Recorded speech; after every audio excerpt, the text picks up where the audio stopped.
suis pas à Venise, mais presque, avec Yves Huberman, qui est le co-commissaire d'une exposition qui a lieu juste à côté de l'Opéra Bastille.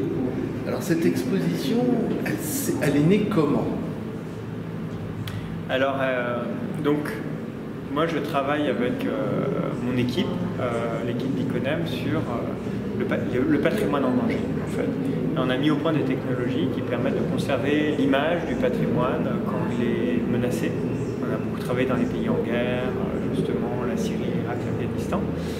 Et on s'est intéressé à des menaces qui pèsent sur le patrimoine, qui ne sont pas les menaces immédiates de la guerre, mais qui sont des menaces à plus long terme, et notamment le changement climatique. Et c'est dans cet angle-là qu'on a commencé à s'intéresser à Venise, qui est menacée effectivement par la montée des eaux, par le changement climatique. Et donc, on a justement contacté des institutions là-bas pour voir si on pouvait travailler, utiliser notre savoir-faire en fait pour aider à préserver la ville. Et on a eu la chance d'être supporté assez vite par la Fondazione dei Musei Civici, qui est la fondation qui gère le Palais des Doges, le Carrezzo Nico, etc. Et on a commencé à travailler avec eux pour justement la production d'un modèle 3D très précis de Venise qui nous permet de voir de très près ce qui se passe, c'est-à-dire les phénomènes d'érosion des façades, mais aussi les phénomènes d'érosion des tableaux, par exemple. Voilà, et c'est naturellement que c'est fait après le lien avec le Grand Palais, qui cherchait justement des sujets pour faire des expositions immersives, et on s'est aperçu que Venise était très riche d'un point de vue de l'architecture, d'un point de vue de l'approche, et c'est comme ça qu'on a décidé à travailler ensemble avec le Grand Palais d'une part et la Fondazione dei Musei Civici d'autre part sur ce projet d'exposition. On est quand même loin du Venise touristique. Alors l'idée, c'est à travers le modèle 3D de montrer les choses autrement. On ne veut pas remplacer la visite physique de Venise, rien ne la remplace. Par contre, on arrive à voir des choses qu'on ne peut pas voir en fait quand on visite Venise, et notamment justement des détails de salles qui ne sont pas accessibles dans des palais, des peintures qui sont tellement hautes qu'on n'arrive pas à en voir le détail justement qu'on va pouvoir voir dans cette exposition, mais aussi le modèle numérique, ce paysage numérique, ça nous permet de faire des choses qu'on ne peut pas faire dans la vraie vie, c'est-à-dire traverser des murs, traverser des planchers, traverser des plafonds, pour mieux comprendre la structure en fait des palais.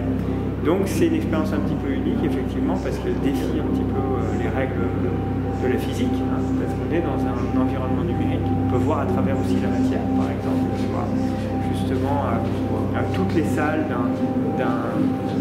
d'un palais, par exemple. Donc ça défie effectivement notre vision habituelle qu'on peut avoir de la ville, et surtout ça nous apprend des choses. Moi, là où j'ai été un petit peu étonné, je reviendrai après sur la grande salle qui terminera notre entretien, mais c'est de trouver Assassin's Creed dans une expo sur Venise. Bon, j'avoue que je joue pas tous les jours aux jeux vidéo, mais je connaissais le titre, et alors comment un jeu vidéo s'est instauré, c'est inclus dans cette exposition? Alors, en fait,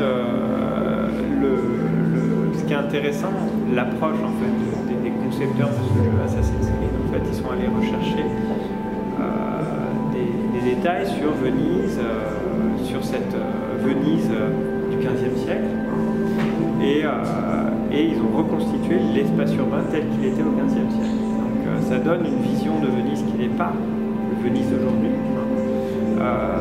qui est cette Venise ancienne où effectivement on avait des palais qui étaient sensiblement différents, etc. Et en fait on a voulu montrer ça, alors non pas c'est pas une démarche scientifique, leur travail, c'est bien un jeu vidéo, mais c'est aussi pour attirer des nouveaux publics. En fait, je pense que c'est important aujourd'hui d'être en mesure d'être assez attractif en fait pour des gens aussi qui n'ont pas forcément le réflexe d'aller dans des musées. En proposant autre chose, point de vue de l'expérience. Alors, proposer autre chose, c'est travailler sur ces images, oui, c'est une chose, mais proposer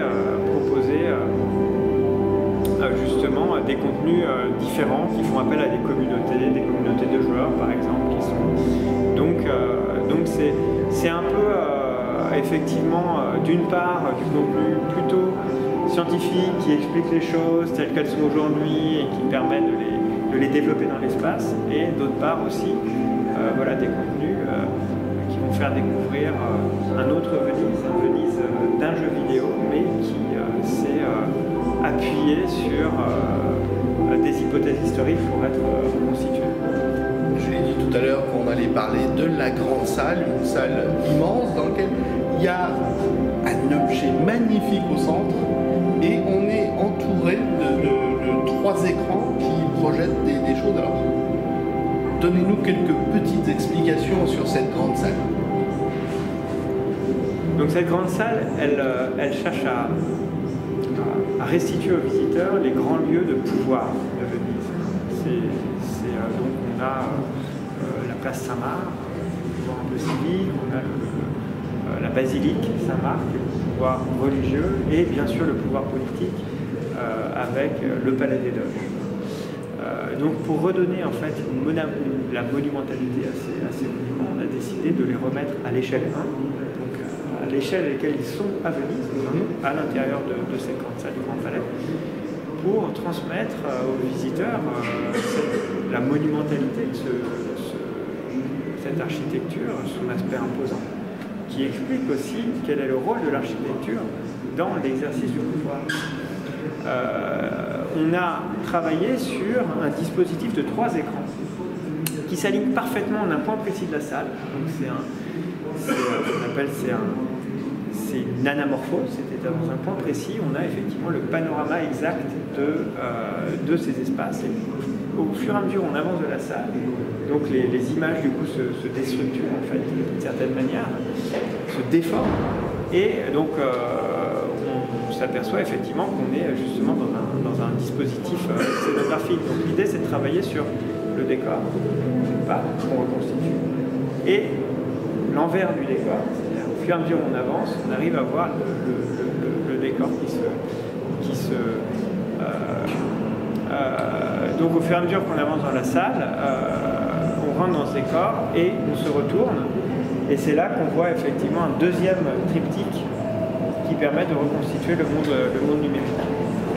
Alors on a parlé de l'objet, enfin du décor, mais on n'a pas parlé de l'objet du bateau à rame qui est magnifique. Alors oui, c'est le Bunshin Toro, c'est le bateau du Doge, hein, c'est le bateau du Doge.